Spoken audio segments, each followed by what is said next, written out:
샬롬, 2023년 6월 15일 목요일입니다. 기도하겠습니다. 주님, 오늘도 주의 말씀으로 하루를 시작합니다. 사랑하는 주님, 오늘은 사랑의 말을 하게 하소서, 위로의 말을 하게 하소서, 때로는 침묵으로 말하게 하소서. 예수님의 이름으로 기도드립니다. 아멘. 오늘의 말씀은 역대상 11장입니다.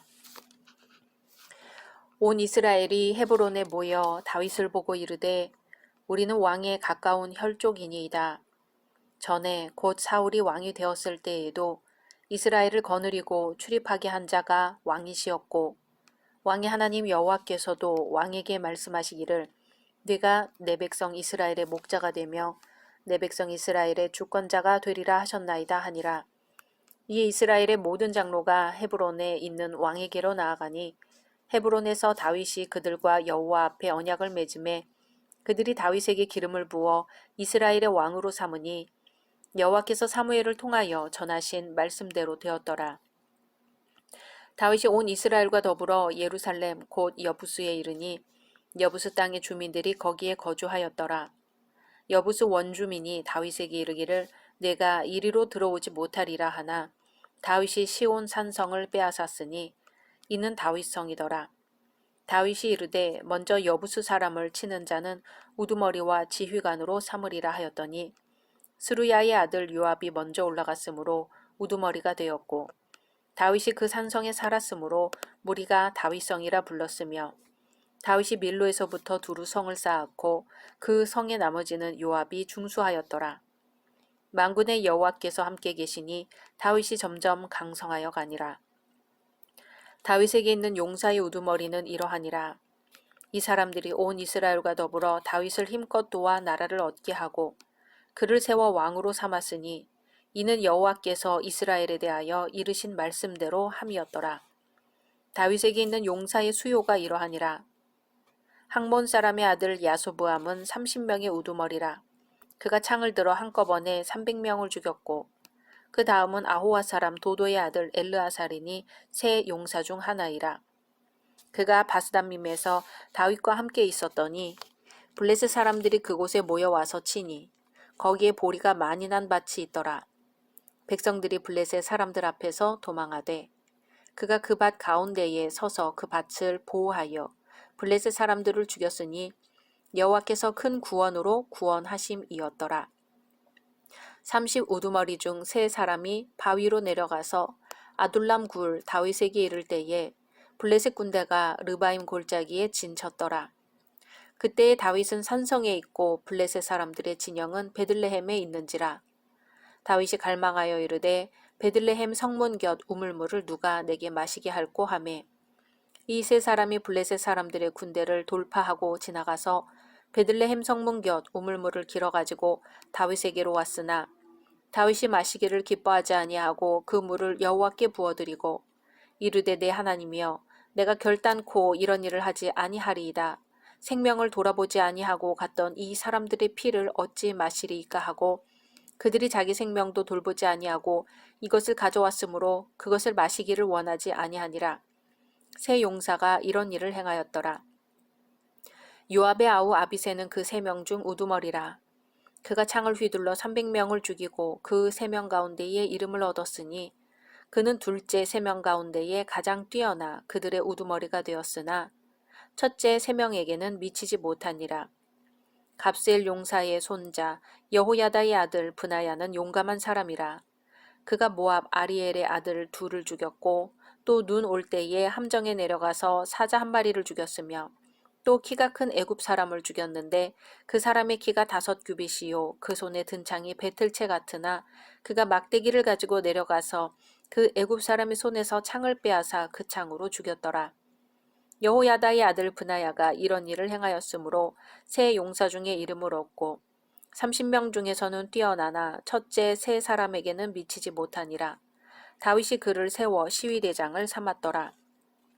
또 군사 중에 큰 용사는 요압의 아우 아사헬과 베들레헴 사람 도도의 아들 엘하난과 하롤 사람 삼훗과 블론 사람 헬레스와 드고아 사람 이게스의 아들 이라와 아나도 사람 아비에셀과 후사 사람 시브게와 아호아 사람 일레와 느도바 사람 마하레와 느도바 사람 바하나의 아들 헬렛과 베냐민 자손에 속한 기브아 사람 리베의 아들 이데와 비라돈 사람 브나야와 가스 시내가에 사는 후레와 아르바 사람 아비엘과 바하룸 사람 아스멧 마웻과 사알본 사람 엘리아바와 기손 사람 하셈의 아들들과 하랄 사람 사게의 아들 요나단과 하랄 사람 사갈의 아들 아히암과 우의 아들 엘리발과 무게라 사람 헤벨과 블론 사람 아히야와 갈멜 사람 헤스로와 에스베의 아들 나아레와 나단의 아우 요엘과 하그리의 아들 미팔과 암몬 사람 셀렉과 스루야의 아들 요압의 무기 잡은 자 베롯 사람 나하레와 이델 사람 이라와 이델 사람 가렙과 헷 사람 우리아와 알레의 아들 사밧과 루벤 자손 시사의 아들 곧 루벤 자손의 우두머리 아디나와 그 추종자 30명과 마가의 아들 하난과 미덴 사람 요사밧과 아스드라 사람 우시아와 아루엘 사람 호담의 아들 사마와 여이엘과 시므리의 아들 여디아엘과 그의 아우 디스 사람 요하와 마하위 사람 엘리엘과 엘라암의 아들 여리베와 요사위야와 모압 사람 이드마와 엘리엘과 오벳과 무소바 사람 야시엘이더라. 아멘. 오늘 역대상 11장부터 29장까지는 다윗의 통치를 중점적으로 기술하고 있는 부분입니다. 오늘 11장은 이스라엘의 영웅인 다윗의 깃발 아래 모여든 용사들의 도움으로 여부스족을 쳐부숨으로써 다윗 왕국의 기반을 탄탄히 세운 내용을 담고 있습니다. 그리고 아울러 용사들의 무용담과 다윗 군대의 조직 체계도 곁들이고 있습니다. 한편 주안점을 다윗의 통치에 두었기 때문에 다윗이 즉위하기까지의 우여곡절이나 사울 가문과 관련된 기사, 사울과 요나단에게 바친 아름다운 조가 등은 생략하였습니다. 다시 말해 사무엘서의 기록과는 달리 다윗의 출신, 골리앗과의 싸움, 사울의 궁전에서 섬긴 일, 도망자로서 쫓기던 생활, 헤브론에서의 통치, 이스보셋과의 전쟁 등에 대한 언급이 전혀 없습니다. 다윗의 역사에서 왕국의 밝은 면과 번영하는 점을 부각시키기 위하여 어두운 면을 가능하면 지나친 것입니다. 1절에서 3절은 다윗이 백성들의 지지하에 왕으로 추대되는 장면을 보여줍니다. 권위 있는 모든 장로들의 한결같은 충성의 서약을 받고 왕위에 오르는 것이죠. 시기적으로는 사울의 죽음을 언급한 앞장 10장과는 7년여의 시간차가 있습니다. 다윗은 하나님께서 보내신 선지자 사무엘로부터 기름 부음을 받고 왕이 될 것이라는 약속을 받은 뒤 수많은 위기와 위험을 만나야만 했습니다. 전쟁에서의 위기, 권력자의 시기로 인한 죽음의 위험, 이방인들의 공격의 위험 등 이루 헤아릴 수 없는 죽음의 위기를 당해야만 했습니다. 하지만 그럴 때마다 하나님을 의지함으로 위기를 극복했으며 하나님의 도우심으로 안전히 피할 수 있었습니다. 그리고 이 모든 위기를 극복한 뒤에 하나님의 섭리 가운데 찬란한 영광의 다윗 왕조를 건설하게 되었던 것이죠. 다윗 왕의 영광스러운 주기는 하나님의 섭리에 의한 결과였습니다. 또한 하나님의 감동으로 다윗은 탁월한 지도력을 발휘하였습니다. 다윗은 군사적인 면에서뿐만 아니라 다른 여러 방면에서도 하나님의 은사를 발휘했습니다. 첫째, 찬송에 능했습니다. 악신에 시달리던 사울 왕을 위해 찬송할 때 악신이 그에게서 떠날 정도였습니다. 둘째, 뛰어난 조직가였습니다. 다윗은 왕이 된 후 행정을 합리적으로 조직했으며 제사장의 24반열, 문지기의 제도, 예배의 제도 등 여러 방면에서 탁월한 조직력을 발휘했습니다. 그리고 무엇보다도 그는 사랑의 사람, 용서의 사람이었습니다. 백성들 앞에서 사울왕의 죽음을 애통해했으며 사울왕의 손자 무비보셋을 환대하였습니다. 이러한 것들을 살펴보면서 우리는 하나님의 사역을 감당하는 데 있어서 필수적인 요소를 생각해 볼 수 있습니다. 즉 하나님의 일을 위임받은 사역자는 성령 충만해야 한다는 것과 그 직책을 수행할 만한 하나님의 은사가 있어야 한다는 것입니다. 그러므로 교회의 직분자들은 누구보다도 성령 충만함과 하나님의 은사를 받기 위해 진실함으로 기도해야 하는 것입니다. 4절에서 9절은 다윗이 이스라엘 왕으로 기름 부음 받은 후 첫 번째로 펼친 사역을 보여줍니다. 다윗이 예루살렘을 정복하는 대목이지요. 다윗 왕이 예루살렘을 성공적으로 정복하는 데는 하나님의 도우심이 있었습니다. 예루살렘은 본래 험난한 요새지였기 때문에 거의 400년 동안이나 여부수 족속이 지켜온 난공불락의 성이었습니다. 정상적인 방법으로 이 성을 빼앗는다는 것은 불가능한 것이었지요. 다윗은 예루살렘 안으로 연결되어 있던 물길로 요압과 그의 무리들을 투입함으로써 예루살렘을 정복하는 데 성공하였습니다. 예루살렘 정복은 다윗 왕조가 크게 강성해질 수 있는 커다란 발판이었습니다. 왜냐하면 이 예루살렘 성은 남과 북의 어느 한 지파에도 치중하지 않은 이스라엘 중심에 위치한 성읍이었기 때문이며 그 누구도 쉽게 정복하지 못할 천혜의 요새지였기 때문입니다. 우리에게 있어 예루살렘은 어디일까요? 다윗이 예루살렘을 정복한 것과 같이 우리도 새 예루살렘을 얻어야 합니다. 예루살렘은 오순절 성령 강림 후 교회가 세워진 곳이며 이곳에서 복음이 전파되었으며 그리스도인들에 대한 박해 속에 이곳에서 스데반이 순교하였습니다. 예루살렘은 아무런 대가 없이 그냥 주어지는 곳이 아니었습니다. 10절에서 14절은 다윗 왕의 첫째 3인에 대해 기록합니다.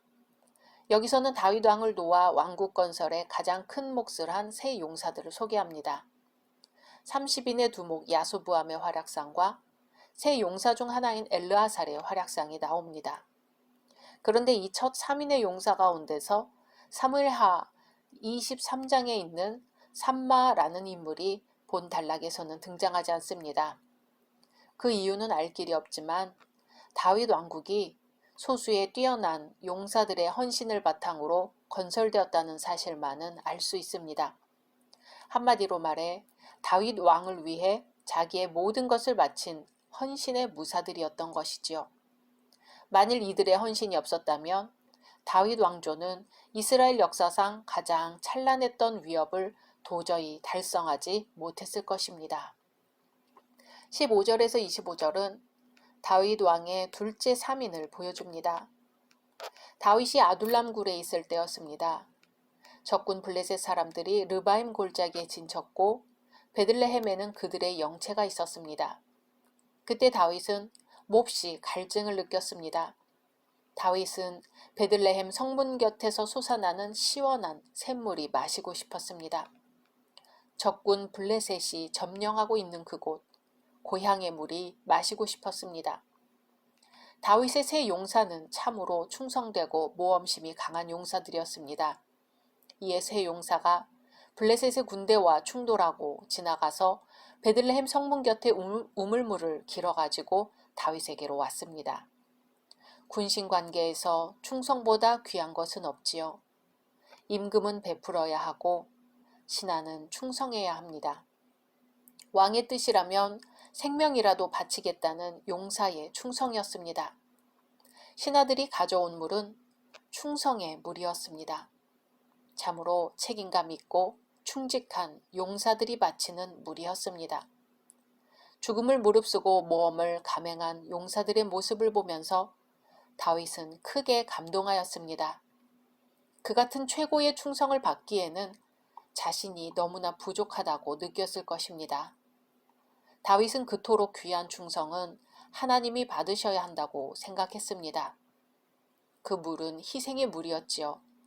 그래서 다윗은 그 물을 여호와께 부어드리며 제사하였습니다.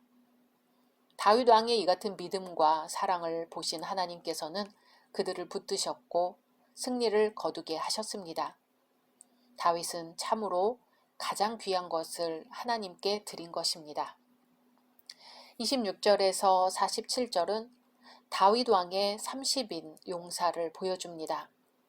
다윗이 왕국을 건설하는 데 있어 그 핵심적 역할을 했던 첫 번째 3인과 두 번째 3인에 이어 30인의 용사가 언급됩니다. 이 단락을 보면 우리는 다윗 왕에게 충성했던 용사들이 이스라엘 12지파에서 골고루 발탁된 인물들이라는 것을 알 수 있습니다. 다윗 왕조는 모든 지파의 지지를 얻은 진정한 의미에서의 통일국가였음을 증거해주고 있습니다. 이들 중 특히 암몬 사람 셀렉과 모압 사람 이드마의 이름이 발견되는 것은 매우 놀라운 일입니다. 율법에 암몬 사람과 모압 사람은 여호와의 총회에 들어오지 못하도록 엄히 규정되어 있기 때문이죠. 그렇다면 다윗 왕은 왜 이들을 자기의 용사로 발탁했을까요? 아마도 이들 이방인 출신 용사들이 진심으로 여호와의 종교로 개종했기 때문에 받아들였을 것으로 보입니다. 참으로 하나님의 은혜는 율법을 뛰어넘고 하나님은 당신의 백성이 어디에 있든지 구원해내신다는 진리를 발견할 수 있습니다. 이스라엘 왕국의 기반을 세우는데 혁혁한 전공을 세운 용사들이 있습니다.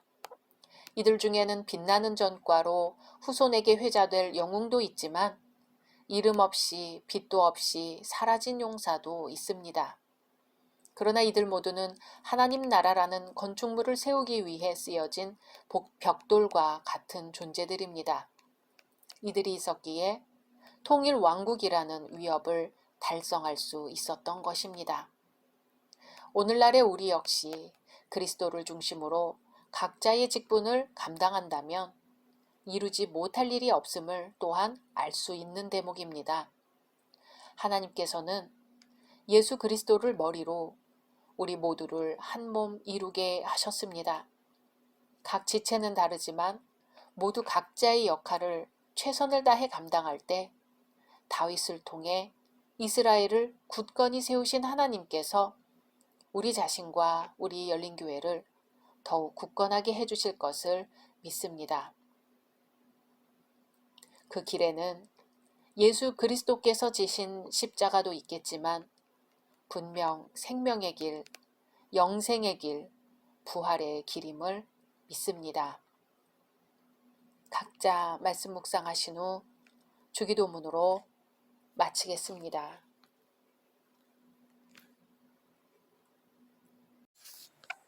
샬롬, 2023년 6월 16일 금요일입니다.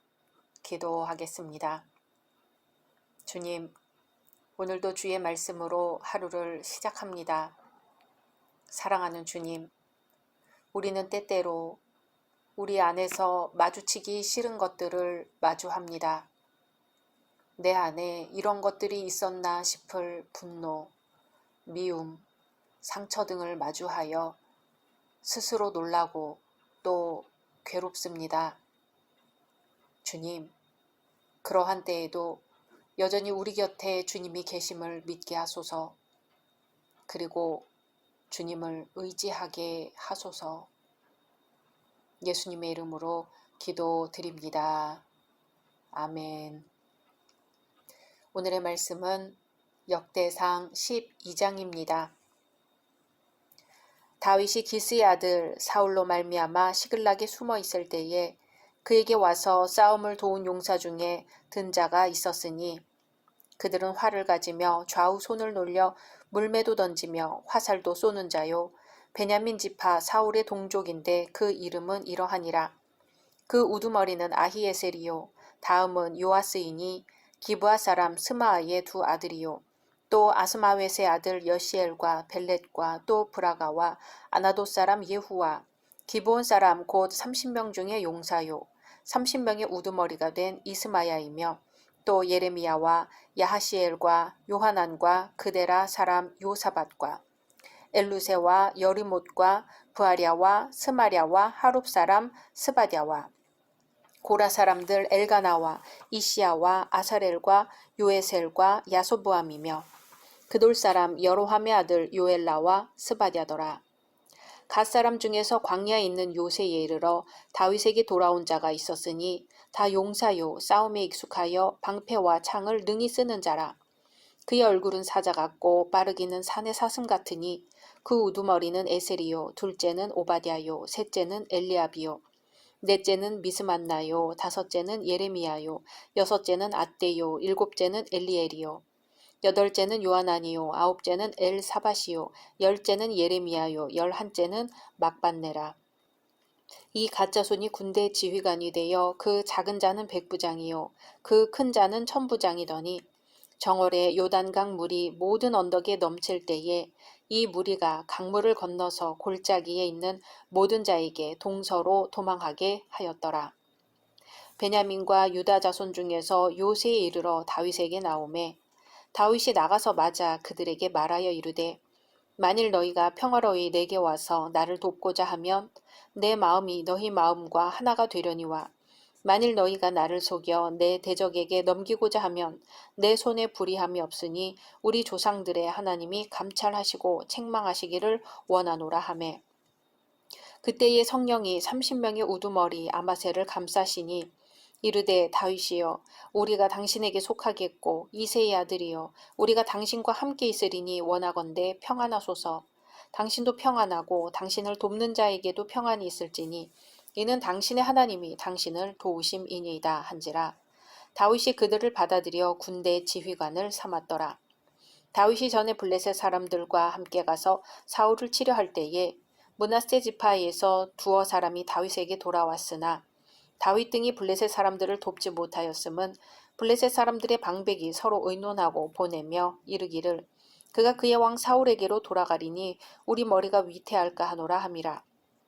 다윗이 시글락으로 갈 때에 므낫세 지파에서 그에게로 돌아온 자는 아드나와 요사밧과 여디아엘과 미가엘과 요사밧과 엘리후와 실르데이니 다 므낫세의 천부장이라. 이 무리가 다윗을 도와 도둑대를 쳤으니 그들은 다 큰 용사요 군대의 지휘관이 됨이었더라. 그때의 사람이 날마다 다윗에게로 돌아와서 돕고자 하매 큰 군대를 이루어 하나님의 군대와 같았더라. 싸움을 준비한 군대 지휘관들이 헤브론에 이르러 다윗에게로 나아와서 여호와의 말씀대로 사울의 나라를 그에게 돌리고자 하였으니 그 수요가 이러하였더라. 유다 자손 중에서 방패와 창을 들고 싸움을 준비한 자가 6,800명이요. 시므온 자손 중에서 싸움하는 큰 용사가 7,100명이요. 레위 자손 중에서 4,600명이요. 아론의 집 우두머리 여호야다와 그와 함께 있는 자가 3,700명이요. 또 젊은 용사 사독과 그의 가문의 지휘관이 22명이요. 베냐민 자손 곧 사울의 동족은 아직도 태반이나 사울의 집을 따르나 그 중에서 나온 자가 3,000명이요. 에브라임 자손 중에서 가족으로서 유명한 큰 용사가 28,000명이요. 므낫세 반지파 중에 이름이 기록된 자로서 와서 다윗을 세워 왕으로 삼으려 하는 자가 18,000명이요. 이사갈 자손 중에서 시세를 알고 이스라엘이 마땅히 행할 것을 아는 우두머리가 200명이니 그들은 그 모든 형제를 통솔하는 자이며 스불론 중에서 모든 무기를 가지고 전열을 갖추고 두 마음을 품지 아니하고 능히 진영에 나아가서 싸움을 잘하는 자가 50,000명이요. 납달리 중에서 지휘관 1,000명과 방패와 창을 가지고 따르는 자가 37,000명이요. 단 자손 중에서 싸움을 잘하는 자가 28,600명이요. 아셀 중에서 능히 진영에 나가서 싸움을 잘하는 자가 40,000명이요. 요단 저편 루벤 자손과 갓 자손과 므낫세 반지파 중에서 모든 무기를 가지고 능히 싸우는 자가 120,000명이었더라. 이 모든 군사가 전열을 갖추고 다 성심으로 헤브론에 이르러 다윗을 온 이스라엘 왕으로 삼고자 하고 또 이스라엘의 남은 자도 다 한마음으로 다윗을 왕으로 삼고자 하여 무리가 거기서 다윗과 함께 사흘을 지내며 먹고 마셨으니 이는 그들의 형제가 이미 식물을 준비하였음이며 또 그들의 근처에 있는 자로부터 이사갈과 스불론과 납달리까지도 나귀와 낙타와 노새와 소에다 음식을 많이 실어왔으니 곧 밀가루 과자와 무화과 과자와 건포도와 포도주와 기름이요 소와 양도 많이 가져왔으니 이는 이스라엘 가운데에 기쁨이 있음이었더라. 아멘. 오늘 말씀은 다윗의 즉위를 언급한 대목에서 그 마지막을 장식하는 부분입니다. 다윗이 이스라엘의 왕이 되기 전 그를 왕으로 옹립하기 위해 그에게 찾아왔던 용사들을 기록하고 있습니다. 나라의 권력이 바뀌면 그의 기생하는 자들의 이동 현상이 일어납니다. 오늘 본문 말씀에 보면 다윗에게 돌아온 자 혹은 다윗에게 나아온 자라는 말이 여러 번 반복됩니다. 이것은 이스라엘이 사울 왕의 치하에 있을 때에 다윗 쪽으로 귀순해 온 사람들을 가리키는 말입니다. 하지만 이것은 어떤 정치적 이득이나 얄팍한 계산을 따라 취한 행동이 아니었습니다. 이들은 하나님께서 정하신 시대의 조류를 깨닫고 깨어있는 이스라엘 백성이라면 마땅히 내려야 할 결단에 따라 다윗에게 나아왔습니다. 이처럼 다윗에게로 돌아온 자, 다윗에게로 나아와서 새 이스라엘을 건국한 자들은 구체적으로 어떤 사람들이었을까요? 오늘날 세상에서 돌아와 교회를 중심으로 모여 예수 그리스도의 나라를 건설해 나가는 성도들은 과연 어떤 사람들일까요? 다윗에게 나왔던 사람들은 혈통보다도 정통성을 더 존중하고 따랐던 자들이었습니다. 다윗이 피신 생활을 시작할 무렵부터 자진해서 그를 찾아온 사람들이었지요. 이들은 활을 잘 쏠 뿐만 아니라 양손으로 물맷돌을 던질 줄 아는 용사들이었습니다. 이런 용사들을 2절에 베냐민 지파 사울의 동족이라고 했습니다. 29절에도 보면 베냐민 자손 곧 사울의 동족은 아직도 테반이나 사울의 집을 좇으나 그 중에서 나아온 자가 3,000명이요 라고 했습니다. 즉 베냐민 지파 사람들은 아무래도 대다수가 같은 지파 출신인 사울왕을 따르고 있었지만 그들 가운데서도 사울을 떠나 다윗에게 나아온 사람들이 벌써부터 많이 생기고 있었던 것입니다. 이스라엘 12지파들 중에서 베냐민 지파야말로 다윗에게 귀순할 이유가 없는 지파였지요. 같은 지파 사람으로서 연줄이 이어질 사울이 이스라엘 왕으로 등극해 있는데 무엇이 아쉬워서 다른 지파 출신이 왕이 되는 것을 발벗고 나서서 돕겠습니까? 실제로 베냐민 지파 사람들 중에는 사울이 죽은 후에도 오랫동안 다윗에 대하여 반기를 든 사람들이 있었습니다. 그럼에도 불구하고 베냐민 지파 중에서 3,000명이나 되는 사람들이 이처럼 다윗에게로 일찍부터 돌아온 것은 그들이 혈통보다는 하나님께서 보여주신 정통 왕가를 더욱 존중했기 때문입니다. 그들은 당장의 이해관계가 얽혀있는 육신적 연주를 조차 행동하지 않고 하나님께서 사무엘 선지자를 통하여 기름 부어주신 다윗에게 이스라엘의 정통 왕조가 이어질 것을 놓치지 않고 주목했던 것입니다. 다윗에게 나아온 자들은 다윗이 유리하다 싶을 때 모인 자들이 결코 아니었습니다. 갓 지파 사람들 중에서도 방패와 창을 능수능란하게 쓰고 사자와 같은 용맹, 사슴과 같은 기동력을 가진 용사들이 다윗에게 많이 돌아왔습니다. 특히 그들이 다윗에게 귀순한 장소를 두고 거친 땅 견고한 곳에 이르러 하고 8절에 나와 있는데요. 이것은 황무지에 있는 요새라는 뜻입니다. 즉 다윗이 유다 부근의 황무지를 피신처로 삼아 방랑할 때를 가리키는 것으로서 앞서 1절에서도 밝혔듯이 다윗이 기스의 아들 사울을 인하여 숨어 있을 때였습니다. 당시는 어떤 현실적인 가망성이라고는 낌새조차 아득하던 시절이었습니다. 이때 다윗은 제 발로 블레셋 사람에게로 찾아가서 그 밑에서 부하 노릇을 하면서 어떻게든 살아보겠다고 발버둥칠 때입니다. 이처럼 다윗의 세력이 형편없이 미약할 때 찾아와서 충성한 자들이야말로 다윗에게 얼마나 큰 힘과 격려가 되었겠습니까? 그들은 다윗에게 무엇을 바라고 찾아온 자들이 아니라 사울 대신에 다윗을 장래 이스라엘 왕으로 모시게 된 것 자체를 감사하고 그 다윗을 일찍부터 섬기게 된 것 자체를 영광으로 여기며 자기 몸을 바쳤던 것입니다. 진짜 용사, 진짜 일꾼은 아직 교회가 약할 때 찾아오는 이들입니다. 이들이 모든 이해관계와 배경의 차이를 떠나서 하나로 뭉치게 된 것은 오직 성령의 감화와 감동, 이것 하나 때문이었습니다. 베냐민과 유다 자손 중에서 일단의 무리가 다윗에게로 나왔을 때 다윗은 그 무리들을 믿지 못했던 것 같습니다. 베냐민 출신들 중에는 여전히 자기를 속여 사울에게 넘겨주려는 자가 있을지 모르는 일이었고, 유다 출신은 대의보다는 다윗과 같은 지파라는 명분만 가지고 왔을지도 모르기 때문이었습니다. 그래서 다윗은 그들을 맞이하면서 17절에 만일 너희가 평화로이 와서 나를 돕고자 하면 내 마음이 너희와 연합하려니와 만일 너희가 나를 속여 내 대적에게 붙이고자 하면 우리 열조의 하나님이 감찰하시고 책망하시기를 원하노라 하고 말한 것입니다. 즉 사람의 복잡한 이해관계나 저의를 다 버리고 피차 하나님 앞에서 솔직히 터놓고 시작하자는 말이었지요. 그런 다윗의 말을 듣고 그 무리의 대표 자격이었던 아마새가 성령의 감동하심을 입었습니다.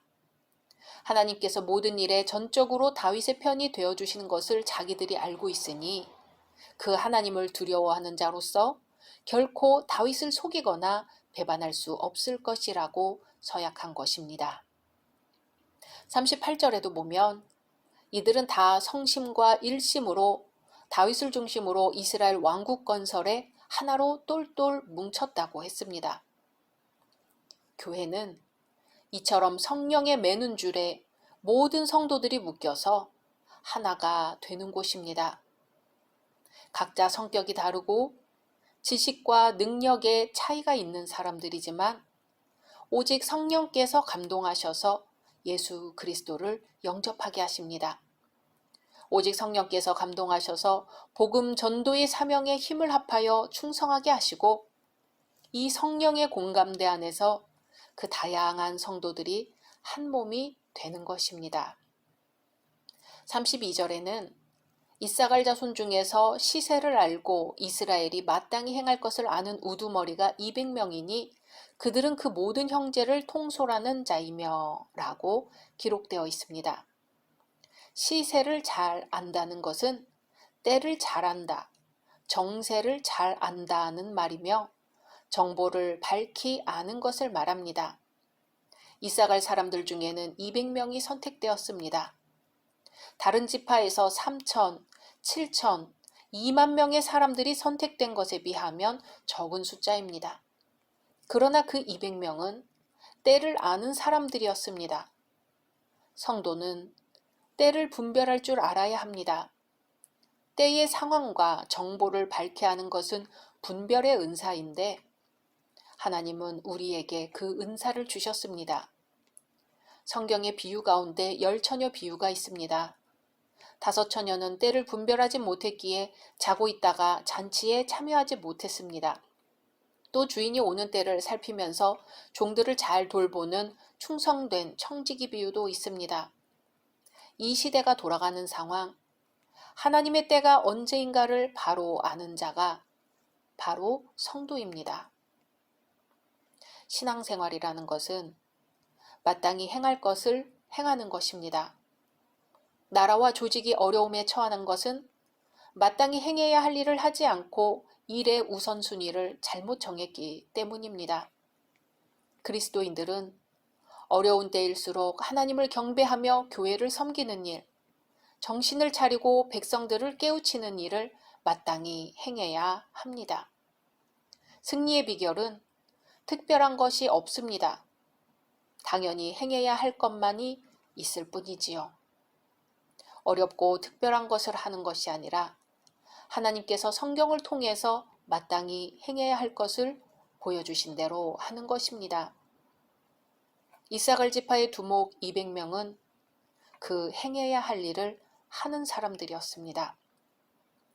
사랑하는 열린 성도 여러분, 다윗에게로 모여든 자들은 다윗이 아직 약할 때 자기 힘을 바친 자들이었습니다. 또 성령의 인도하심을 따라 뭉쳐진 자들이었습니다. 우리 역시 영적 때를 분별하여 교회가 마땅히 행해야 할 것을 아는 마음과 자세로 교회 안에 함께 모이고 교회를 함께 세워나가야 할 것입니다. 우리는 각자 서로 다르지만 예수 그리스도의 마음으로 살아갈 때에 각자 다른 재능들이 마치 벽돌 하나하나가 건물을 이루어가듯 예수 그리스도 안에서 한 형제자매로 아름다운 주님의 교회로 든든히 서가게 될 것을 믿습니다.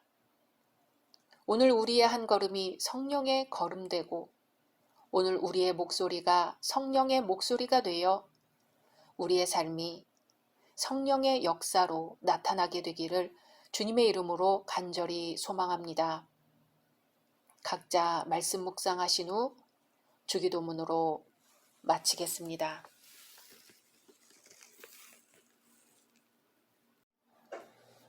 샬롬, 2023년 6월 17일 토요일입니다.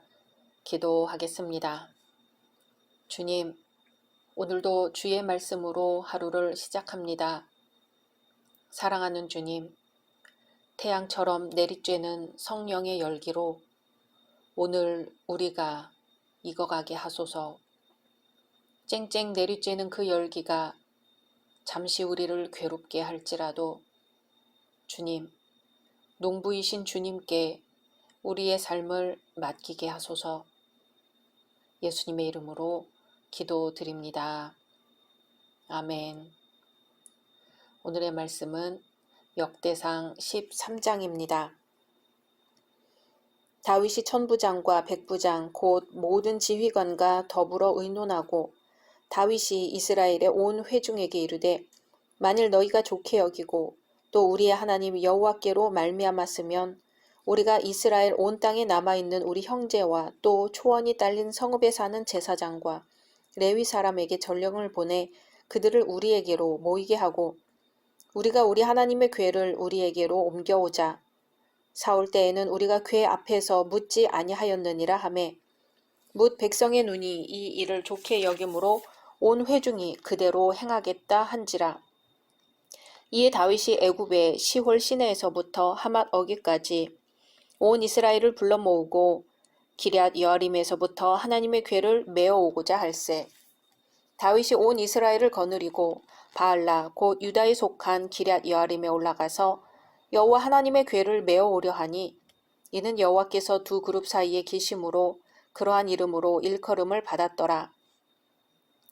하나님의 궤를 새 수레에 싣고 아비나답의 집에서 나오는데 우사와 아히오는 수레를 몰며 다윗과 이스라엘 온 무리는 하나님 앞에서 힘을 다하여 뛰놀며 노래하며 수금과 비파와 소고와 제금과 나팔로 연주하니라. 기돈의 타작마당에 이르러서는 소들이 뛰므로 우사가 손을 펴서 궤를 붙들었더니 우사가 손을 펴서 궤를 붙들므로 말미암아 여호와께서 진노하사 치심에 그가 거기 하나님 앞에서 죽으니라. 여호와께서 우사의 몸을 찢으셨으므로 다윗이 노하여 그곳을 베레스 우사라 부르니 그 이름이 오늘까지 이르니라. 그날에 다윗이 하나님을 두려워하여 이르되 내가 어떻게 하나님의 궤를 내 곳으로 오게 하리요 하고 다윗이 궤를 옮겨 자기가 있는 다윗 성으로 메어들이지 못하고 그 대신 가드 사람 오벳 에돔의 집으로 메어가니라. 하나님의 궤가 오벳 에돔의 집에서 그의 가족과 함께 석 달을 있으니라. 여호와께서 오벳 에돔의 집과 그의 모든 소유에 복을 내리셨더라. 아멘. 지금까지는 사울의 죽음과 왕으로 기름 부음을 받는 다윗의 모습을 통해 다윗 왕의 정통성이 부각되었습니다. 그리고 예루살렘의 정복 사건과 그와 함께한 용사들의 명단과 행적을 기술에 다윗이 온 지파의 열렬한 추앙 속에 왕으로 등극한 인물임을 드러내었습니다. 이것은 다윗 왕이 이룩한 정치적 측면이었다면 오늘 말씀부터는 정치적인 안정을 바탕으로 종교적 혼란을 점차로 회복시켜가는 다윗의 정책을 언급합니다. 그 중에서도 오늘 말씀은 하나님의 궤를 옮기는 장면을 보여줍니다. 이러한 다윗의 관심은 다윗 왕조가 지녔던 찬란했던 영광의 근원이 어디에 있었는가를 알게 합니다. 그것은 다름이 아니라 이스라엘이 다윗 왕의 즉위로 인해 통일된 이후부터 무엇보다 먼저 온 나라 온 백성들이 하나님을 간절히 찾았다는 사실이지요.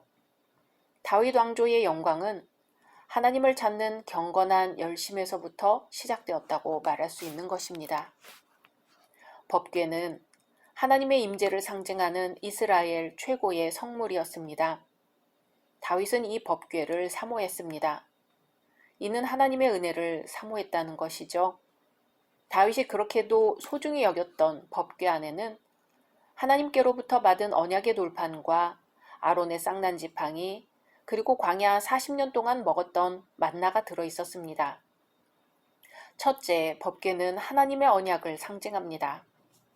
돌판에 쓰여진 계명은 일찍이 출애굽의 사건과 광야 40년 생활을 인도하던 모세가 시내산에 거하면서 40일 밤낮을 금식한 후 하나님께로부터 받은 것이었습니다. 이 돌판에는 구속받은 이스라엘을 향한 하나님의 언약이 기록되어 있어서 선택된 민족을 위한 헌법과도 같은 성격을 띠고 있었습니다. 즉 너희는 내 백성이 되고 나는 너희 하나님이 되리라는 것이 시내산에서 맺은 이스라엘과의 언약이었으며 동시에 복이었습니다. 그러므로 법궤는 그들로 하여금 그들이 하나님의 백성이라는 사실을 상기시키는 언약적 문서와도 같은 것이었습니다. 둘째, 법궤는 하나님의 능력의 임재를 상징합니다. 아론의 쌍난 지팡이는 하나님의 선택으로 인해 대제사장의 임무를 수행하던 아론을 대적해 몇몇 레위 자손이 이 일을 제기할 때 하나님의 능력과 주권적 은혜를 증거로서 나타내 주신 것입니다. 즉 이스라엘 민족의 진로는 하나님의 지시에 의한 것이지 인간의 결정에 따른 것이 아님을 확증해 주신 것입니다. 셋째, 법궤는 생명의 양식을 상징합니다. 법궤 안에는 만나를 담은 항아리가 들어 있었습니다. 이것은 하나님께서 이스라엘을 매일같이 먹이시던 하늘 양식이었습니다. 이러한 만나가 그들의 광야 길이 끝날 때까지 하루도 거른 적이 없었다는 사실은 이스라엘이 하나님이 주시는 은혜로 살아가야 할 백성임을 증거하는 것입니다. 이러한 만나, 즉 영적 양식은 곧 예수 그리스도를 뜻합니다. 예수께서도 자신을 가리켜 증거하실 때 생명의 떡이라고 부르셨습니다. 그러므로 우리는 그분께서 주시는 생명의 양식을 먹어야 하는 것이죠. 법궤에 담겨져 있는 것이 하나님의 언약과 능력, 이스라엘의 신앙에 대한 상징인 만큼 그것을 옮기는 데는 특별한 주의를 요했습니다. 하나님께서 계시해 주신 법대로 따라야 했습니다. 하나님의 인도를 따라 장막을 옮길 때마다 했던 방식대로 법궤를 체에 꿰어 제사장의 어깨에 메고 조심스레 운반해야 했습니다. 하나님은 사랑의 하나님이시죠. 그러나 그분이 사랑의 하나님이라고 해서 그분을 섬기는 우리의 태도를 아무렇게나 해도 된다는 말은 아닙니다. 우리는 하나님을 사랑하고 신뢰하되 엄숙하고 경건할 뿐 아니라 두렵고 떨리는 마음으로 섬겨야 합니다. 하지만 다윗이 법궤를 옮길 때 인간의 방법이 사용되었습니다.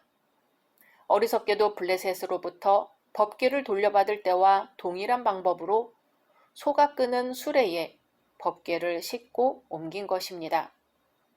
그러자 뜻하지 않은 사고가 일어났습니다. 하나님께서는 사랑과 함께 공의를 행하시기 때문에 이스라엘의 잘못된 행동을 간과하실 수 없었습니다.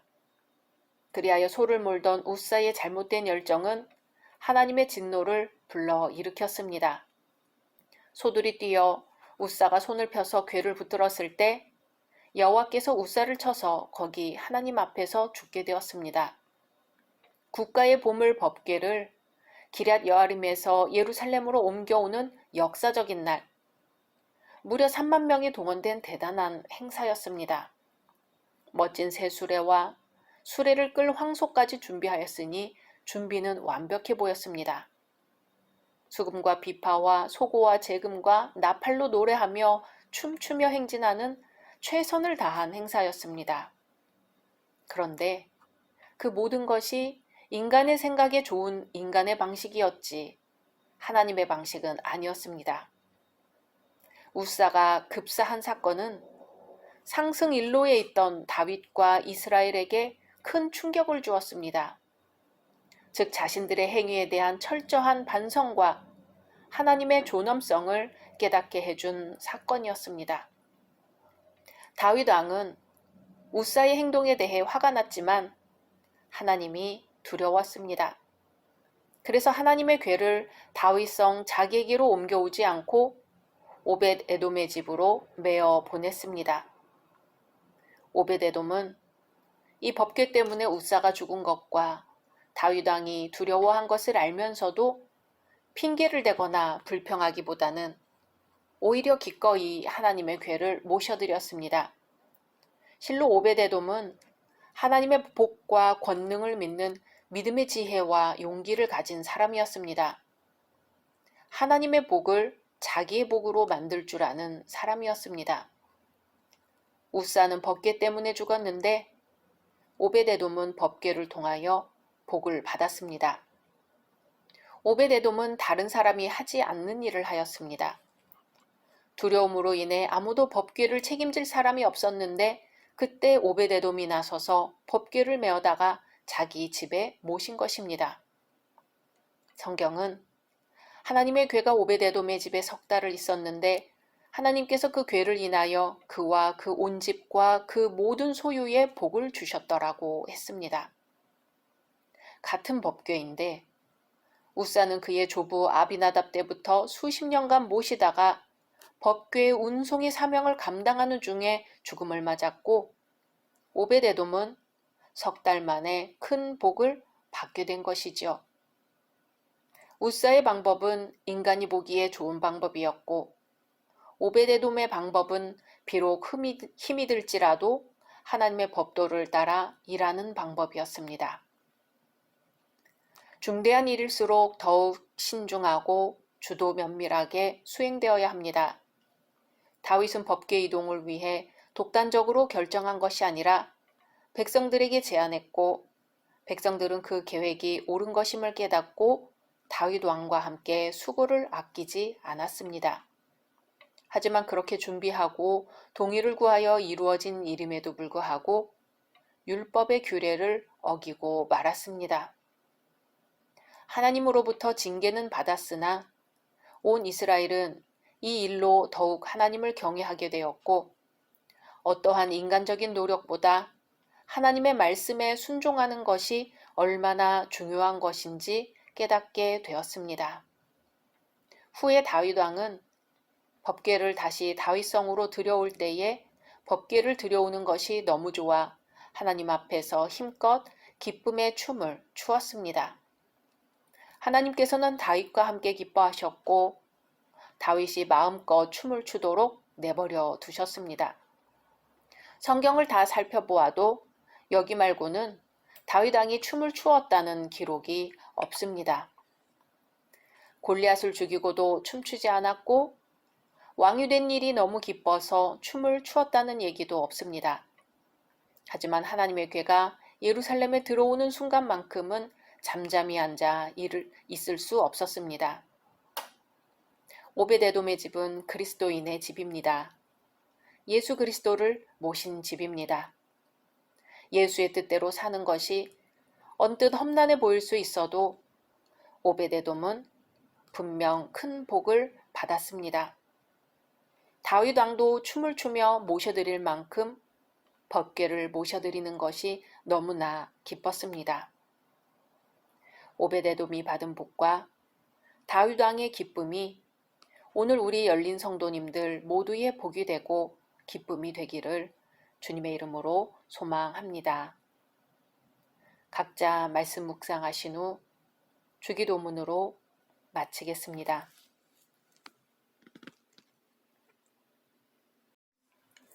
샬롬, 2023년 6월 20일 화요일입니다.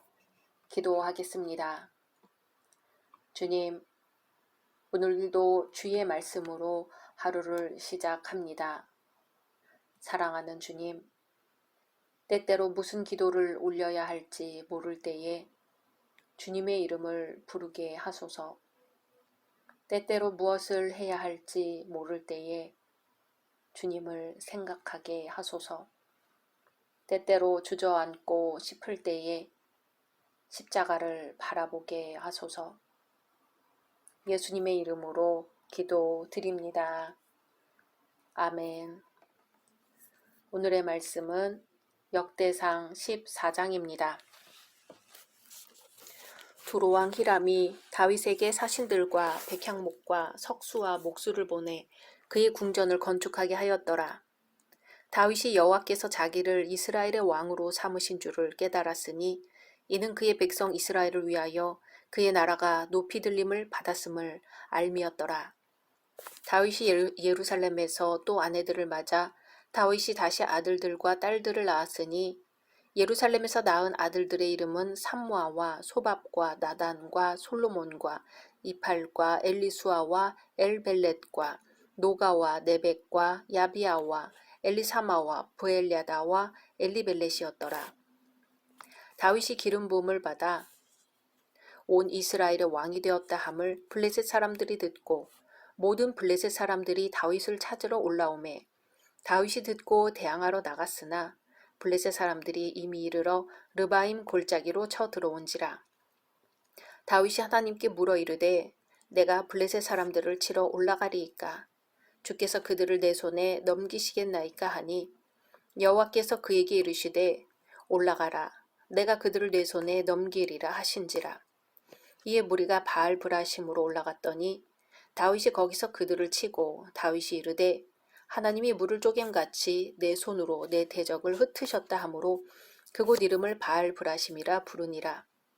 블레셋 사람이 그들의 우상을 그곳에 버렸으므로 다윗이 명령하여 불에 사르니라. 블레셋 사람들이 다시 골짜기를 침범한지라. 다윗이 또 하나님께 묻자온데 하나님이 이르시되 마주 올라가지 말고 그들 뒤로 돌아 뽕나무 숲을 맞은편에서 그들을 기습하되 뽕나무 꼭대기에서 걸음 걷는 소리가 들리거든 곧 나가서 싸우라. 너보다 하나님이 앞서 나아가서 블레셋 사람들의 군대를 치리라 하신지라. 이에 다윗이 하나님의 명령대로 행하여 블레셋 사람들의 군대를 쳐서 기브온에서부터 게셀까지 이르렀더니 다윗의 명성이 온 세상에 퍼졌고 여호와께서 모든 이방 민족으로 그를 두려워하게 하셨더라. 아멘. 오늘 본문의 주인공은 다윗입니다. 본문에서는 복받은 다윗에 대해 나옵니다. 아브라함의 경우와 마찬가지로 다윗이 만난 하나님, 다윗이 알고 믿었던 하나님은 오늘날 우리가 동일하게 섬기는 하나님입니다. 다윗이 믿었던 그 믿음대로 우리도 똑같이 믿으면 동일한 복을 우리도 받을 수 있습니다. 그렇다면 다윗이 받은 복은 무엇이었을까요? 첫째, 다윗이 받은 복은 깨달음의 복입니다. 사람이 살아가는 동안에 깨달음이 없으면 무척 고통스럽습니다. 아무리 책을 읽어도 깨닫지 못하고 무엇을 배워도 깨달음이 없다면 이것처럼 안타깝고 괴로운 일은 없습니다. 그와 반대로 선생님에게 배우고 깨달음을 얻는다면 얼마나 재미있을까요? 그러다 보면 재미가 붙고 힘들어도 재미를 느끼게 됩니다. 그런 사람은 성장하고 성공할 수밖에 없겠지요. 깨달음은 그만큼 중요합니다.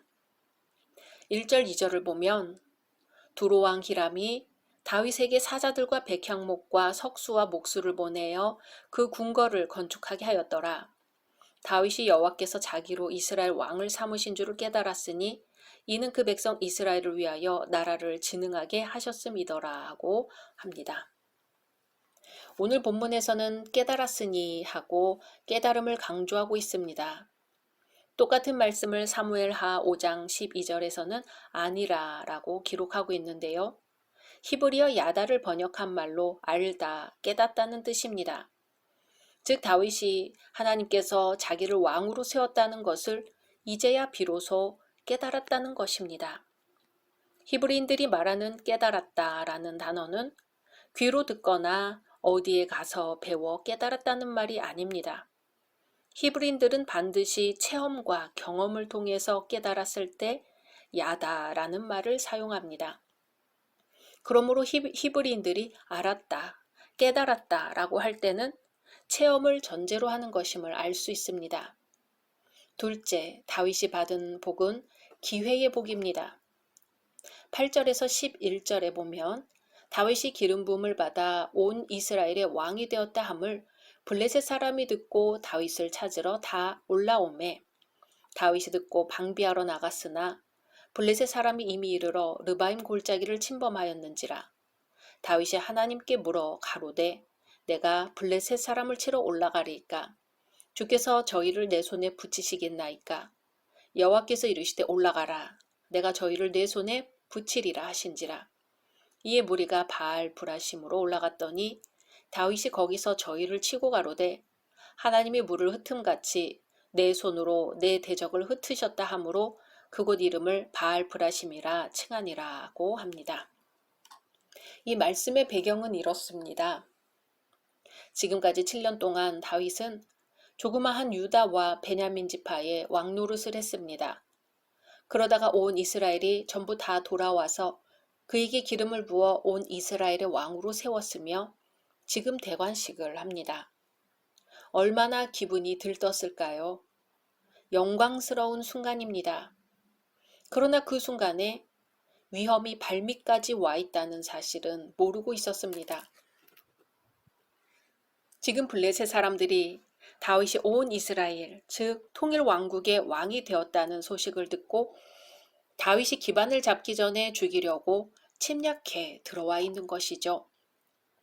다윗은 블레셋 사람들이 침범해 온 사실을 대관식이 끝난 후에야 알게 되었습니다.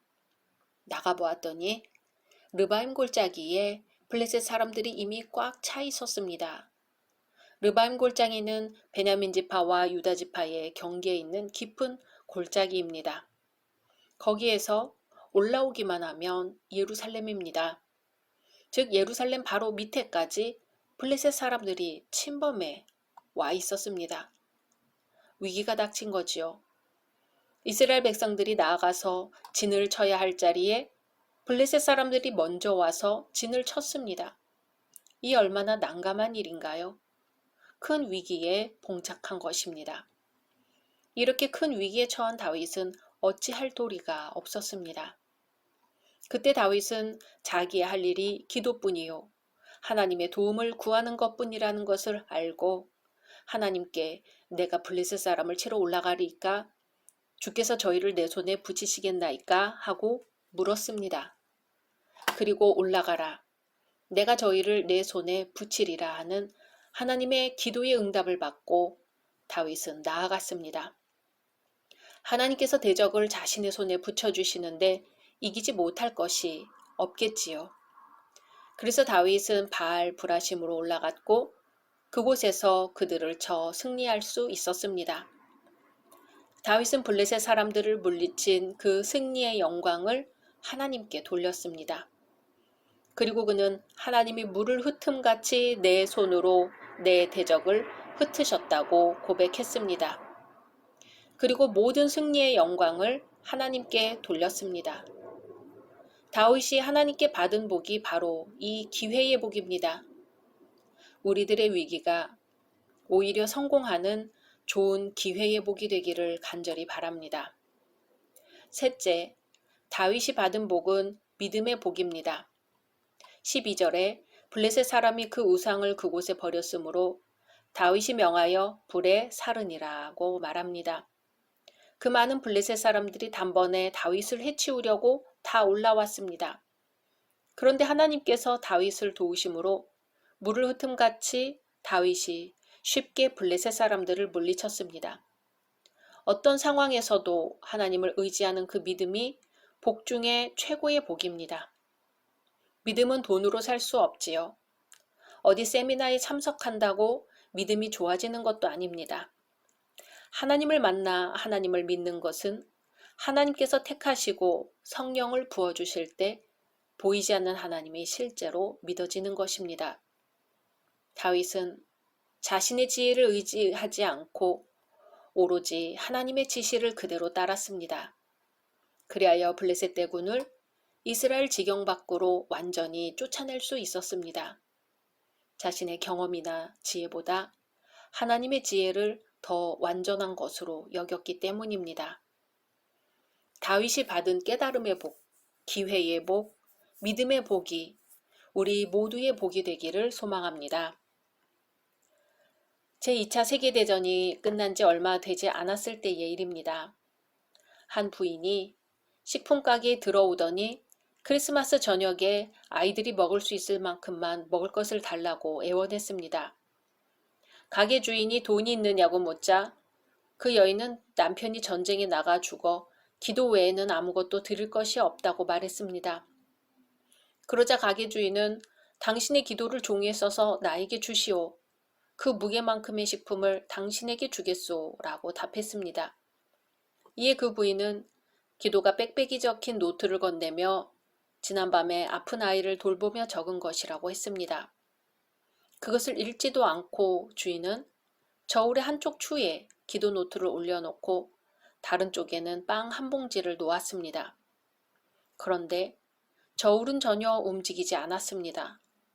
다른 식품을 올려놓아도 마찬가지였습니다. 이에 당황한 주인은 이제 더 이상 올려놓지 못하니 당신이 마음껏 가져가시오. 나는 바쁘니 말이오 하고 쌀쌀맞게 말했습니다. 몇 번씩 머리를 숙여가며 그 부인은 감사하며 돌아갔죠. 가게 주인은 며칠 후 저울이 고장난 사실을 알게 되었고 그 후 몇 년간 주인은 가끔씩 그 일이 생각났습니다. 정말 그 일이 우연의 일치일까? 왜 그 부인은 미리 기도 노트를 적어왔을까? 하필 그 부인은 저울이 고장났을 때 우리 가게에 왔을까? 그때 그 부인의 기도 제목은 주여, 오늘날 우리에게 일용할 양식을 주옵소서였습니다. 하나님께서 그 부인의 기도를 들어주신 것이지요. 우리는 오늘날 왜 이 위치에 있을까요? 내가 목사가 된 것은 교인들로부터 섬김을 받고 대우를 받기 위해서가 아닙니다. 내가 장로가 된 것은 다른 교인들보다 잘나고 똑똑해서 된 것이 아닙니다. 내가 권사가 된 것은, 내가 집사가 된 것은, 하나님께서 우리에게 직분을 주신 것은 다른 이들을 위해서입니다.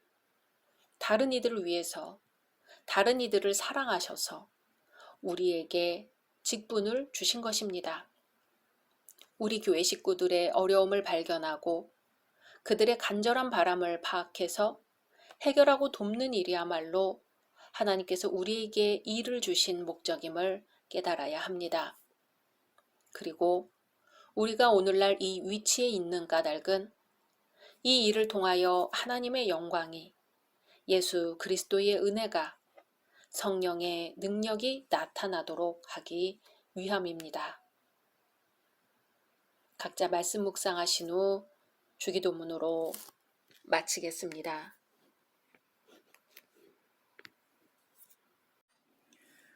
샬롬, 2023년 6월 21일 수요일입니다.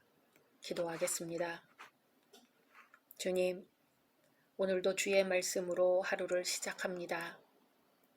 사랑하는 주님, 깨달음의 영을 부어 주소서, 회복의 영을 부어 주소서, 치유의 영을 부어 주소서, 해방의 영이신 성령 하나님, 우리 각 개인과 이 민족, 이 나라 위에 충만히 임하시사 새롭게 고쳐 주옵소서.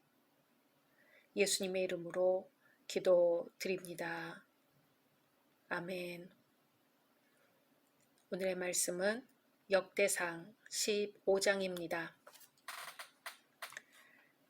다윗이 다윗성에서 자기를 위하여 궁전을 세우고 또 하나님의 궤를 둘 곳을 마련하고 그것을 위하여 장막을 치고 다윗이 이르되 레위 사람 외에는 하나님의 궤를 맬 수 없나니 이는 여호와께서 그들을 택하사 여호와의 궤를 메고 영원히 그를 섬기게 하셨음이라 하고 다윗이 이스라엘 온 무리를 예루살렘으로 모으고 여호와의 궤를 그 마련한 곳으로 메어 올리고자 하여 다윗이 아론 자손과 레위 사람을 모으니 그핫 자손 중에 지도자 우리엘과 그의 형제가 120명이요 무라리 자손 중에 지도자 아사야와 그의 형제가 220명이요 게르솜 자손 중에 지도자 요엘과 그의 형제가 130명이요 엘리사반 자손 중에 지도자 스마야와 그의 형제가 200명이요 헤브론 자손 중에 지도자 엘리엘과 그의 형제가 80명이요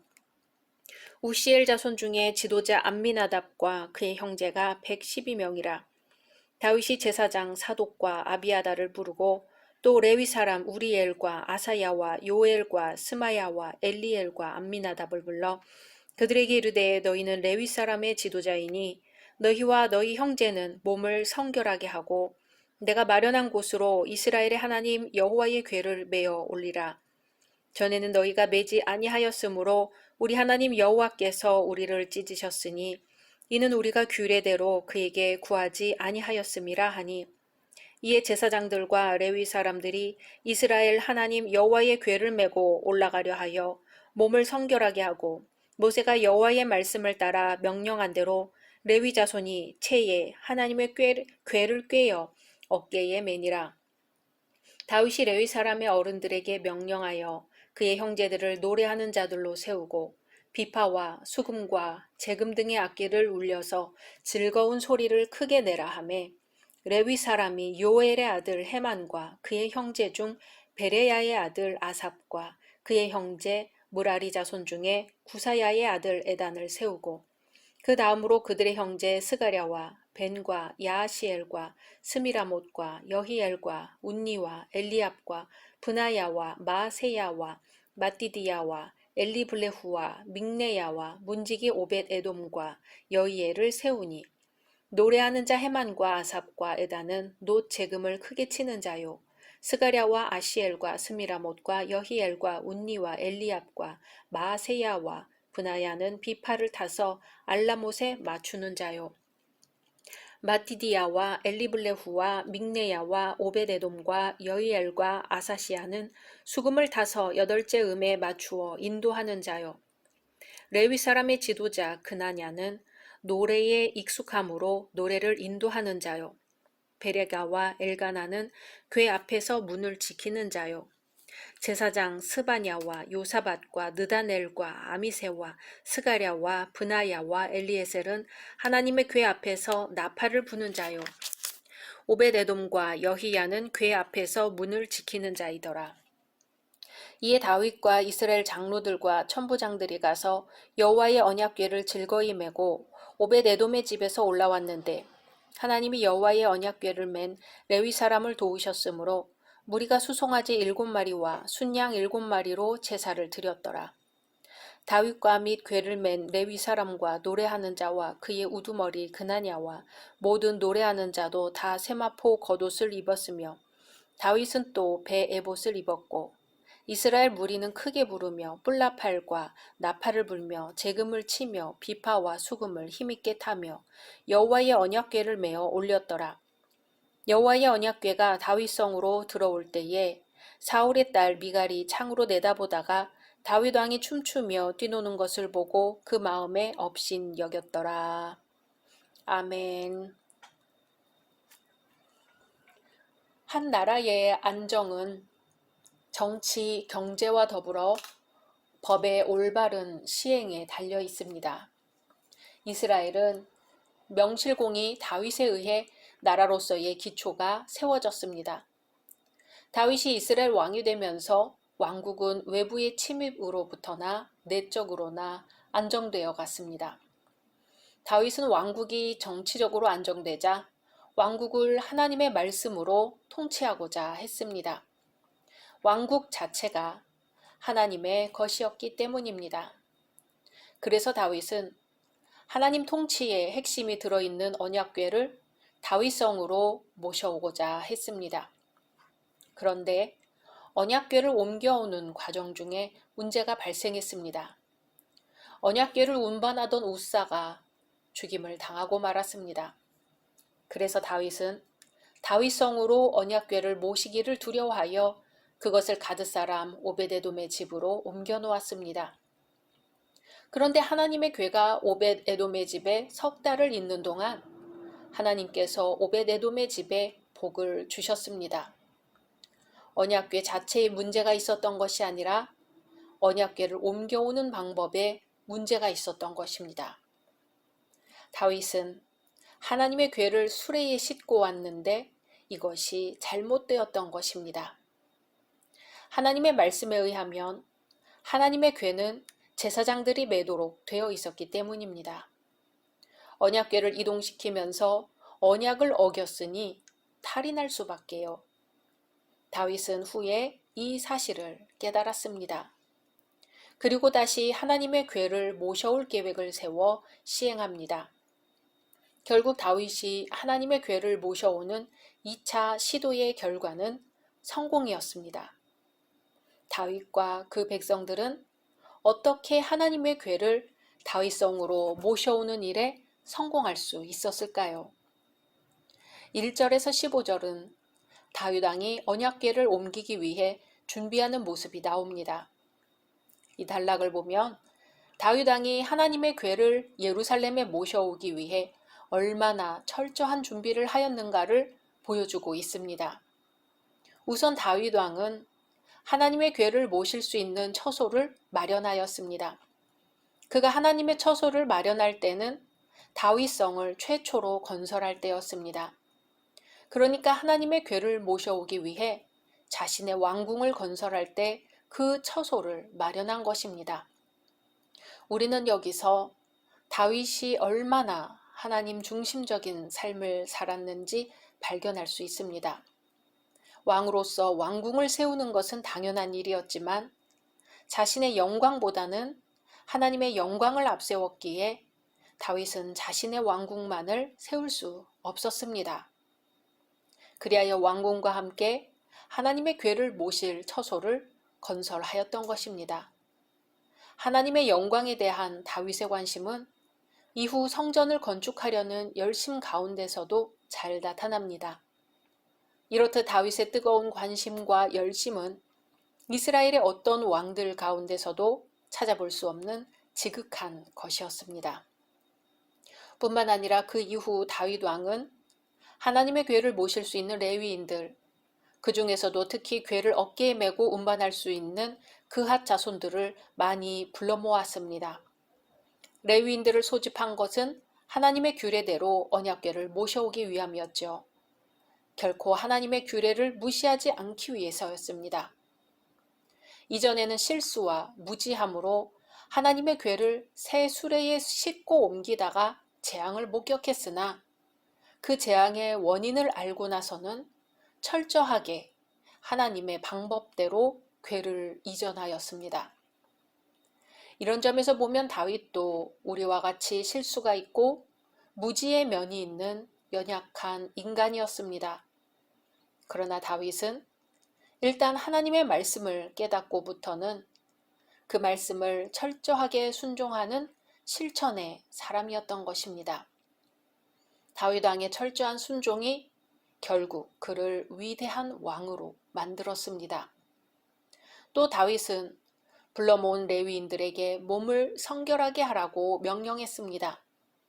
인간의 부정함이 거룩한 사역에 조금이라도 장애가 될 것을 방지하기 위함이었지요.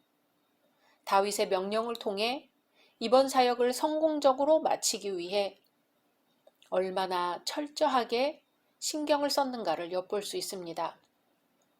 온 마음과 정성을 다 쏟은 것입니다.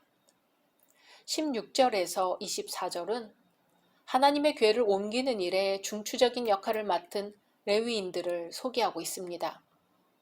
찬양대를 지휘하는 악사들을 언급하고 하나님의 궤를 운반하는 일에 책임을 맡은 사람들을 기록합니다. 여기에 소개된 인물들은 모두가 하나님으로부터 특별한 재능을 부여받았거나 적어도 하나님의 일을 위해 중요한 일을 맡은 자들입니다. 이들의 사역은 어느 누구나 자신이 원한다고 할 수 있는 일이 결코 아니었습니다. 이들의 사역은 오직 이들에게만 주어진 고유의 사역이었습니다. 하나님께서는 거룩한 직분을 수행하기에 앞서 합당한 은사를 이들에게 베푸셨던 것이지요. 그래서 이 가운데 어떤 사람은 지휘하는 재능을, 어떤 이는 노래하는 재능을, 또한 어떤 이는 연주하는 재능을, 그리고 어떤 이는 하나님의 궤를 지키는 재능을 부여받았던 것입니다.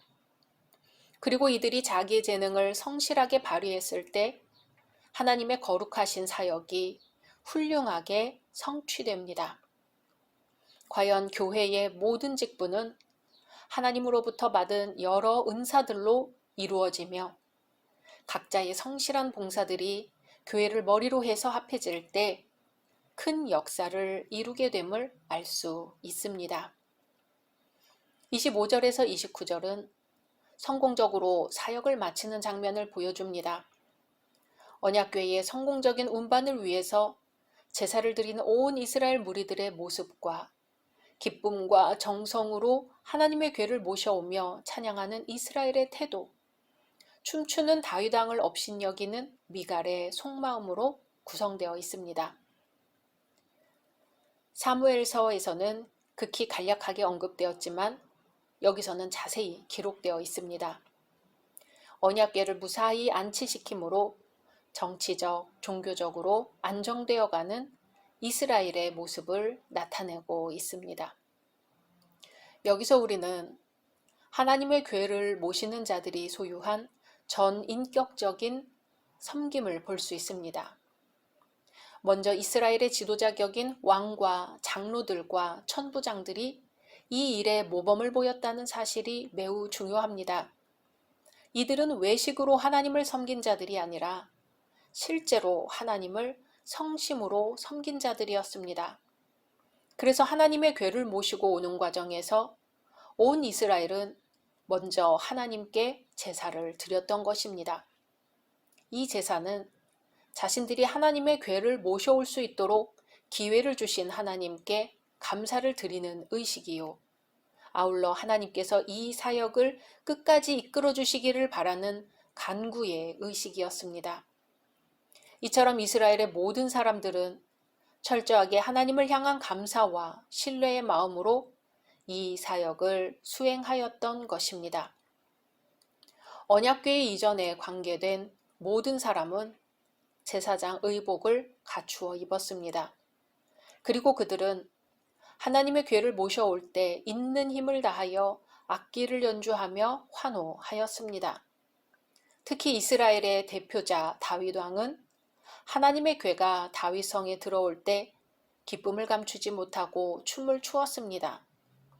온 이스라엘 무리들은 하나님 앞에 자신의 모든 것을 드렸습니다. 이 장면에서 우리는 그들의 외식이나 나태함 또는 형식적인 행위 등을 일절 발견할 수 없습니다. 오히려 마음과 뜻과 정성을 다하는 이스라엘 백성들의 섬김의 모습을 발견할 수 있을 뿐입니다. 바로 이러한 섬김의 자세로 하나님의 궤를 이전하였기 때문에 언약궤를 옮기는 사건이 진정한 의미를 가지는 것이고 그들에게 복이 되었던 것입니다. 하나님의 은총은 실로 성심을 다하여 하나님을 섬기는 자에게 임합니다. 하나님을 섬기는 자들은 외식을 버리고 자신의 모든 것을 바쳐 섬겨야 하는 것입니다. 사랑하는 열린 성도 여러분, 하나님의 말씀을 따라 사는 것이 성도의 본분입니다. 이스라엘 백성들은 하나님의 말씀을 따라 한 마음으로 함께 궤를 옮겼습니다.